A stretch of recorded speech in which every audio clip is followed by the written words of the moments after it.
This was me on May 6th, and this is me now. I've lost over 70 pounds, but I had no real end goal in sight. But then I saw this video, and I thought to myself, I think I can beat the beast. His video did exactly what I thought he was hoping for. It inspired me, it challenged me, and now it created their biggest enemy. All jokes aside, the dude in the video, Madge, is an actual beast. His drive, ambition, passion, and kind-heartedness really shines through. So I came up with an idea. I started actively trying to lose weight on May 6th. Madge, with the help of Mr. Beast and his unlimited assets, lost 100 pounds in 178 days. So if I want to beat Mr. Beast at his own game, I'd have to lose 100 pounds on or before October 30th. So I'm throwing down the gauntlet. Challenge accepted. I will lose 100 pounds faster than Madge did, and I'll do a daily vlog so y'all can see the entire process. The good, the bad. Let's freaking go. What is up, everybody? I'm gonna start these vlogs a little bit different now. I'm gonna let you know what my goals are for the day so you kind of know what I'm aiming for, and then I'm gonna hit you with like a minute-long summary of what's to come. Yeah! Alright, today 196.8. So my best friend from high school, he's such a jerk, such a bastard. He has the audacity to still be healthy. 30 minutes of interval walking, changing from low intensity to high intensity. Marginal Decade. You don't have to wait until the end to think about it. Think about it now. Think about what you want to be able to do now for the rest of your life and work on it so that you can do that.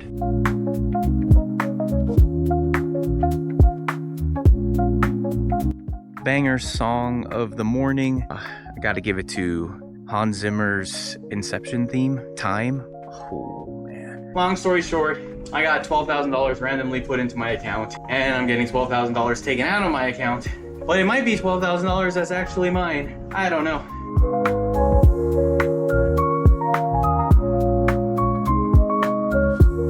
Good morning, everybody. It's Thursday, August 21st, doing my weigh-ins for the day. Yesterday I was 198.4. I didn't overeat, so hopefully today's good. Yesterday was 198.4. Let's see what we got. Yeah! All right, today 196.8. Still dropping, still going down. I need to do some calculations because I don't know if I'm on track to beat Mr. Beast or behind, but regardless, I'm feeling good, very excited. So I'm gonna get this day started, get a little swim on, get some walking in, and then drink some protein later on today. There's this term that I just heard about called Marginal Decade, and it's the idea of the last decade of your life and how we want to think about it because we want to make sure that the quality of the last decade of our life is good enough to where we don't feel like absolute crap. When I was thinking about that, it's like if you're 50 or 60 or 70 and you're thinking about, man, my marginal decade is coming soon, you know, the last decade of my life. I'm achy, I'm hurting, I can't walk, I can't do this, I can't do that, I want to improve it. It's kind of wild because for me, like just over 3 months ago, I was at my absolute worst. I was 270 pounds, over 70 pounds what I'm at now. And this was May 6th. That was basically my wake-up call. That was when I decided to do this challenge. Yeah, at that time, I could barely do anything, and I was so achy and hurting, and I had so many things, and I kept telling myself so many lies, you know, like that this is just how it is and it's not gonna get any better. I'm getting older, but it was a rough time. I remember waking up and always having like the stiffest, sorest lower back, and my calves and my Achilles in the morning were so sore, and I had to like kind of waddle and tippy toe and limp to the bathroom to pee every morning. Yeah, it was really bad, and I think I had a lot of woe is me too, because I never really thought about how my unhealthiness was affecting the people around me as well. I started thinking about the marginal decade and truth be told, I think it's something that we should think about right now. Now, if you are living your best healthy life and you're feeling great and you're 20, you're 30, you're 40, you're 50, whatever it is, you're probably not watching my content because this is all about transformative weight loss and healthy diets and all that stuff. I don't think we should wait until we're 60 or 70 to be thinking about trying to improve our quality of life. I'm sure I've mentioned it. I don't know if I haven't, but I'll just say it right now. I'm 38 years old, and 3 months ago, I was feeling like I was damn near 70. I couldn't stand for more than 5-10 minutes before I had to sit down. 20-minute walks felt like an entire day at a theme park. My feet would be tired, my neck would be tired, my lower back would be tired. I was having hip problems, shoulder problems. I was having issues all over. Those things affected so many parts of my life. I don't know how many vacations had to be modified or changed completely because of me. You know, it's like I didn't even really notice that I essentially was like a person with a disability, essentially. You know, my closest friends and family and significant others, they would have to make significant changes to our trips and our vacations because I couldn't really move that well. I think all of us are kind of self-centered. A lot of times I'm thinking to myself, like, I'm trying my hardest, you know, I'm trying. 10,000 steps is hard for me, but I'm trying, you know, and I never really thought about it from a different perspective where it's like, maybe my best bros or my best friends or my significant other really wanted to do this activity or this excursion or this adventure, but it would require a lot of physical activity to do, and Tristan can't do it, so they don't want to be a jerk. They don't want to do it without me. They don't want to not include me and stuff, so they pivot. And all of those unseen moments, I'm not even really thinking about, which sucks and it's unfortunate. And I have a lot of friends and family in my life that are very non-confrontational. So, of course, I have some friends that'll be like, come on, Tristan, man, you gotta get healthy. We want to do more stuff, you know what I mean? But other ones will just silently pivot, change, maybe hold some resentment because I'm holding them back. And that's kind of sucks and it's unfortunate. The idea of the marginal decade is right now, no matter how old you are, and even if you're 40 years away from being in your last decade of life, try to think about what do you do today that you want to still be able to do when you're in your last decade of life. So that might be, I still want to travel and sightsee and go on adventures that require hiking or walking a lot. I want to do rock climbing, cycling, skiing, snowboarding, kayaking, whitewater rafting. I want to be able to do those things. Or just, I want to be able to keep up with my kids and my grandkids and chase them around and play with them and lift them up in the air. Whatever it may be, thinking about what you do now that makes you happy, what you want to continue to be able to do decades from now when you're in your last years of your life. And I think about that, you know, I'm only 38 years old. Of course, 20-year-olds are gonna see me as like old as fuck, and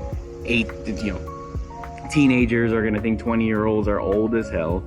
But also 50-year-olds are gonna think that I'm super young and they're super jealous and wish that they were in their 30s still. You know, the cycle goes on, perspective changes. You can be sad about your situation, you can also be extremely happy. You know, it's not really necessarily the greatest thing in the world to compare yourself to others, especially if it makes you feel like crap. But I do think there is some value to seeing your situation, like, instead of, man, I'm 38, it's like, man, I'm 38. It's never too late.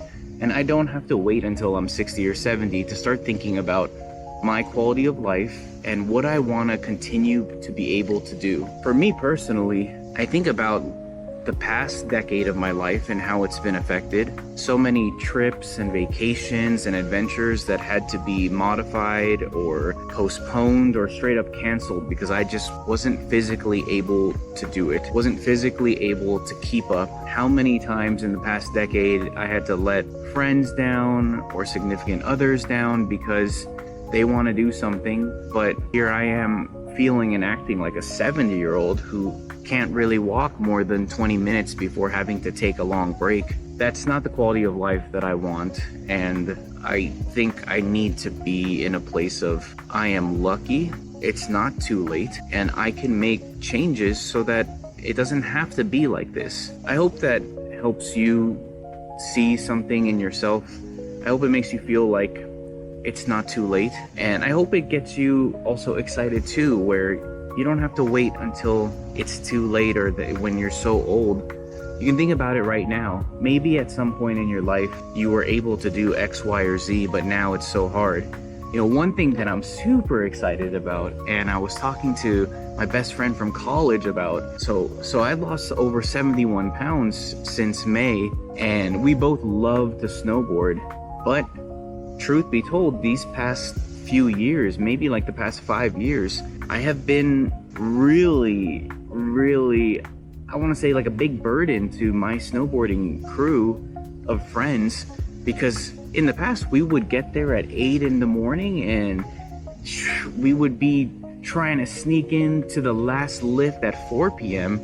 And these past few years now, maybe I get there at 10 a.m. and maybe I'm done by 11 or 12, because after 2 or 3 runs, my quads would be cramping, my lower back would be hurting, my neck would be cramping just from looking to the right down the mountain. And I can't believe how delusional I was. I remember constantly telling my significant other and my best friends that would snowboard, like, man, I don't know what's going on. Something weird is going on with my legs. So weird. I don't get it. Why can't I snowboard? And it's like, I'm over 100 pounds heavier than what I used to be, you know? But it was kind of fun talking with him a couple days ago, because he was like, dude, I wonder how snowboarding is gonna be like now.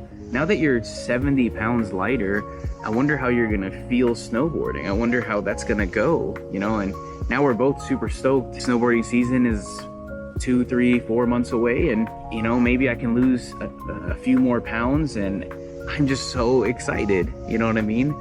My quality of life is going to change. It is changing, and the idea of snowboarding all day long is not scary anymore. It's exciting. And psychologically too, I'm not gonna feel like a burden anymore to my friends and family and significant other. Quality of life and things that I want to continue to do when I'm 70, I want to be able to still hike, explore new places, travel, snowboard till I'm 70. I want to be able to play basketball again. I used to play every day, and now I can't even remember the last time I touched the basketball, let alone stand on a basketball court. Okay, last story, and then I'm gonna continue to warm up and then swim some laps. So my best friend from high school, he's such a jerk, such a bastard. He has the audacity to still be healthy. Ugh, this guy. Anyways, I don't know if he's ever gonna watch my videos, but of all of my friends that I still know from like elementary school, junior high, high school, and even college, most of us have succumbed to life, and most of us have put on a lot of weight and have stopped, you know, going to the gym, have stopped playing basketball. But this asshole, I'm being mean to him. He was my best man at my wedding, by the way. But my friend, he had the audacity to continue to stay healthy and continue to work out, continue to play basketball. I think he plays basketball weekly still, or bi-weekly. Anyways, he invited me to play with a couple of his friends and in-laws September 4th. It's a new exciting challenge for me. I'm scared I'm gonna hurt myself, honestly, but I'm kind of excited. So I'm probably going to go to my local park and shoot around every so often. I don't want to be so rusty. 3-4 months ago, the idea of playing basketball was like, I couldn't even do that. I was like, no, dude, you don't know? I'm a 70-year-old, so no, can't do it. Now I'm excited. Not that I'm gonna be tearing it up or anything, but I'm excited that I'm not gonna just play half a game and be like, I'm done. So that was long-winded. Marginal Decade. You don't have to wait until the end to think about it. Think about it now. Think about what you want to be able to do now for the rest of your life and work on it so that you can do that. All right, I'm gonna start swimming. Just swimming my laps. I didn't swim as much as I did the past few days though. Swam for 46 minutes, 54 seconds, only 1.4 kilometers this time, 172 calories burned, 56 lengths freestyle, which is 28 laps. Past couple days I've been hitting 30 laps in like around 47 minutes. It's okay, still feeling good. Got into the flow state. Banger song of the morning. I gotta give it to Hans Zimmer's Inception theme, Time. Oh man, so simple. Such a simple song, but like classic Hans Zimmer fashion, it's about like layering and layering and layering. I wish I could play the song so you guys know what I'm talking about, but I feel like YouTube will copyright things. So that song got me into the flow state, and yeah, the swim felt really good. I'm gonna enjoy this jacuzzi for a little bit, stretch out some muscles, and then do some Japanese walking. All right, just starting my Japanese walking session. 30 minutes of interval walking, changing from low intensity to high intensity.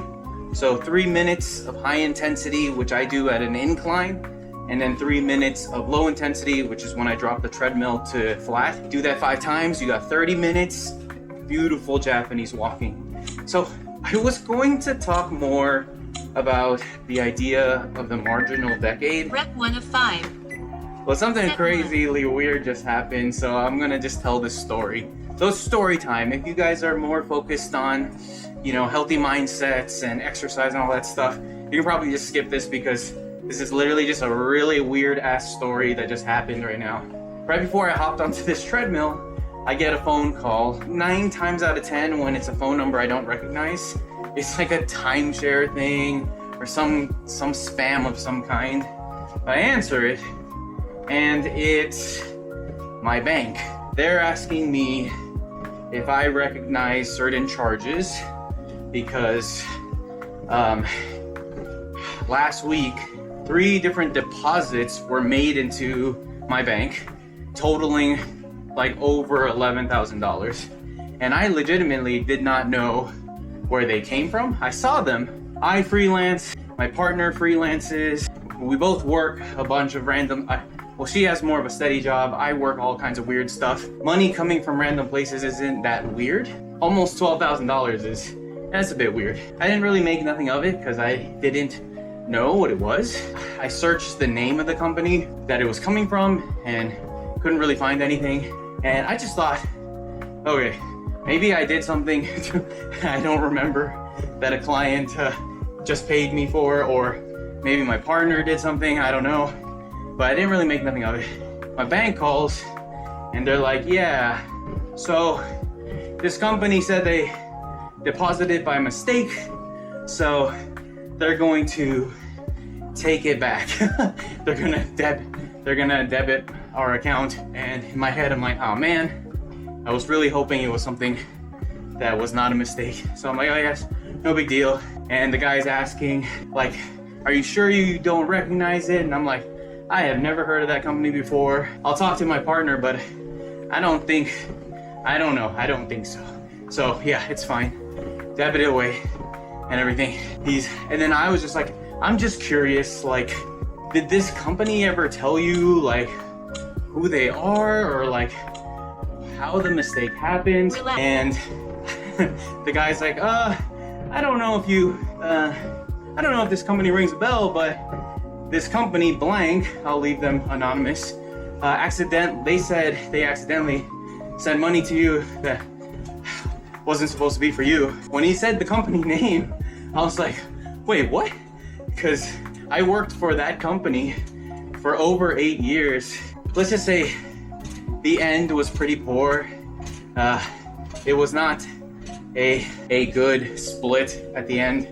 And yeah, I was laid off 2 years ago. They were supposed to pay me a certain amount of severance and they never did, but I'm I'm a pretty non-confrontational person, and I wanted to like just get that chapter of my life over with, you know, and not really mull over and let it build venomous resentment, you know. So I just kind of forgot about that company, even though I worked there for over 8 years.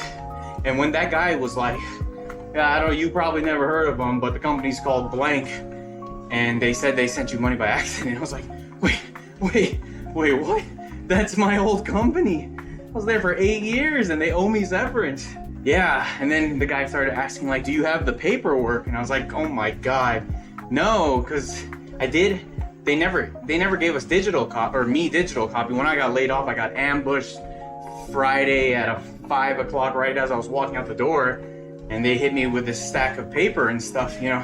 So all I had was physical, but a few weeks ago I was cleaning the house and I was like throwing out old documents that I thought I would never need or care about. So I'm telling the bank guy like, I'm almost certain I threw away all that stuff. And he's like, dang. He's like, well, if it is in fact you're missing severance, you know, maybe lawyer up and try to get that money back. I don't know about you guys, but $12,000 is a lot of money, you know. I don't roll like some of you guys. I'm just messing, I have no idea, but long story short, I got $12,000 randomly put into my account, and I'm getting $12,000 taken out of my account. But it might be $12,000 that's actually mine. I don't know. I'm gonna just take it as a really funny, weird ass story. Yeah, it's done its job. I'm a third of the way through my walk, and I didn't even know it because I'm talking to you guys. I'm gonna continue this walk and then drink protein and my first round of supplements for the day. All right, happy Thursday, guys.